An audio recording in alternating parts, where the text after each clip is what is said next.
Hi, we're looking at Chapter 9.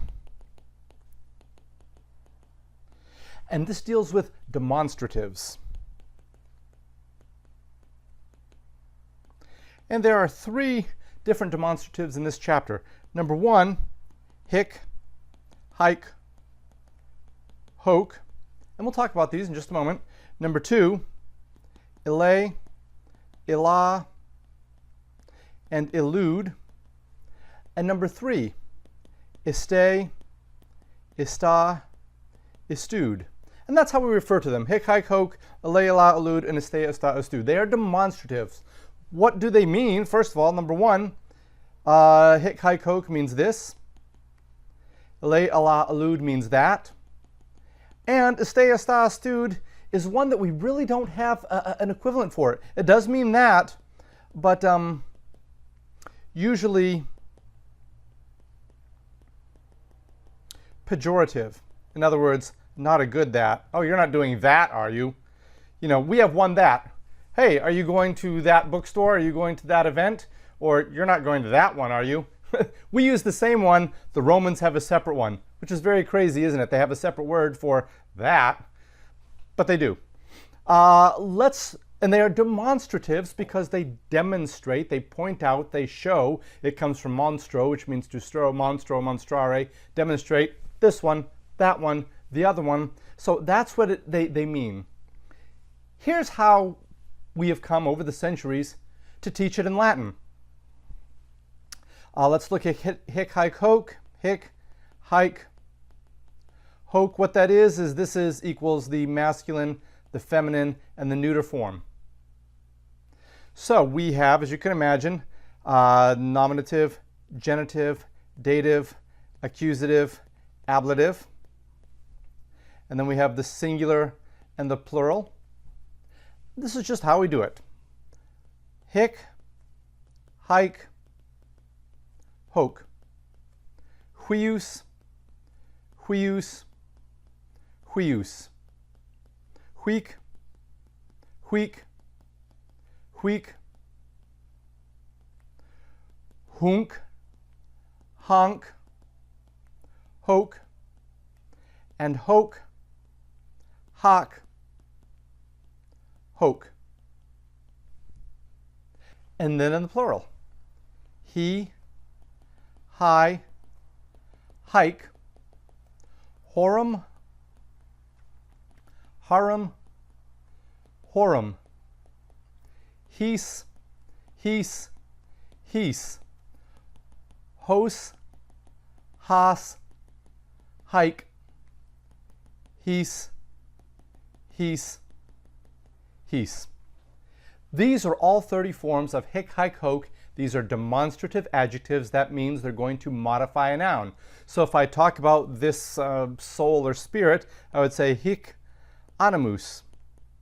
Or if I were to talk about that gate, I would, this gate, sorry, hey, we're still on this, haec porta. Or if I were to talk about this time, hoc, this time period, hoc tempus. Let's look at these because you know some things are not going to be terribly bothersome to you. The aurum, aurum, aurum in the plural, the is, in the dative and the ablative, the os and the as here in the accusative plural. Notice that the nominative and the accusative in the neuter is the same. But here is the peculiar part. This genitive and dative singular seems to be outside of the mold.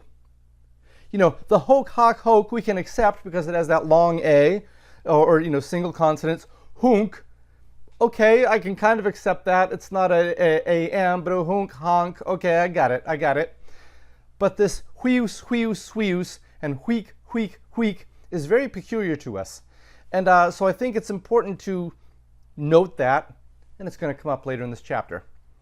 So, hic, haec, hoc, memorize it in this way. Hic, haec, hoc, huius, huius, huius, huic, huic, huic, hunc, honk, hoc, hoc, hac, hoc. He, hi, haec, horum, harum, horum, hees, hees, hos, has, hike, hees, hees. I know, it sounds like a Lamaze class, I guess. Hees, where you learn how to breathe. But practice these over and over again. This is the word hic, hike, and hoke. It means this. And it's an adjective. Let's look at this word here. Ile, ila, elude. It means that. And we'll go through the singular, the plural, the nominative, genitive, dative, accusative, and the ablative. Ile is the nominative singular masculine. Ila is the nominative singular feminine.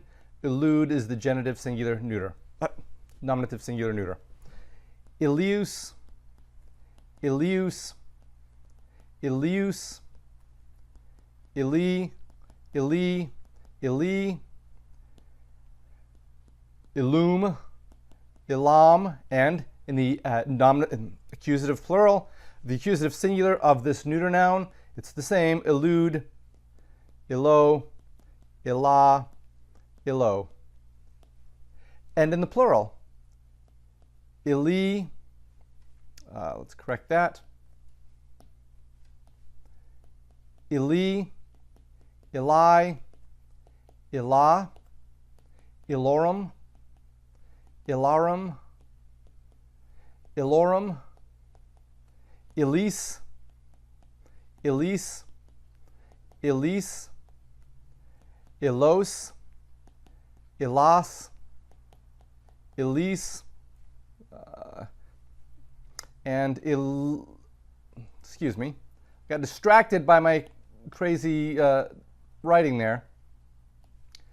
Ilos, ilas, ilah, elise, elise, elise.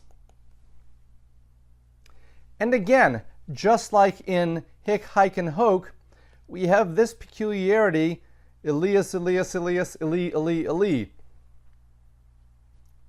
Remember that over there. The plural is fairly regular. The plural is, e, orum, is, os, is, I, orum, is, as, is, a, orum, is, a, is. So therefore, and once again, we have in the neuter, okay, we have the nominative and the accusative, nominative and the accusative the same. But it's this genitive and dative singular that is very, very peculiar. The third word we have is iste, ista, istude. And it means that in a pejorative sense, in a negative sense.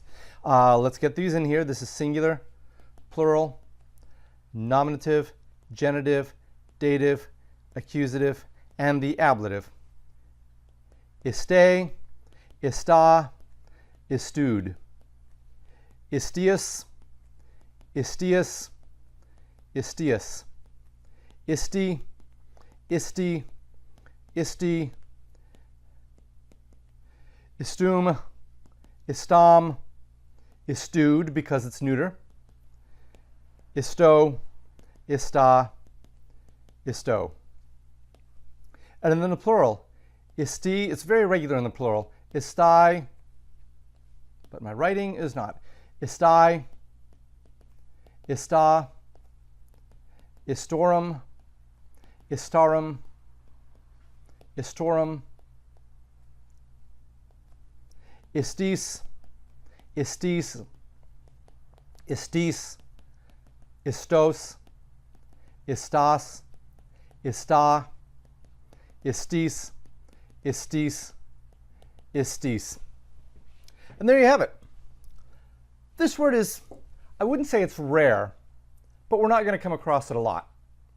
It just means that, and when you're talking about negative, again, it's the difference between, hey, are you doing that? Or versus, you aren't doing that, are you? It's just a very peculiar Latin word. Hic, hike, hoke, all day long. One of the most common words in Latin.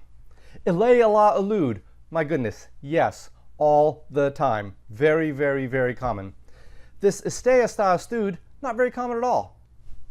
Not to say you don't have to be responsible for it, but because it's not very common, it hasn't had time to work out, it become quirky, and so it's fairly consistent, the IST plus the endings, which you already know. So that's all I want to say about these demonstrative adjectives. And then I'm going to create a separate video for the second component of this chapter.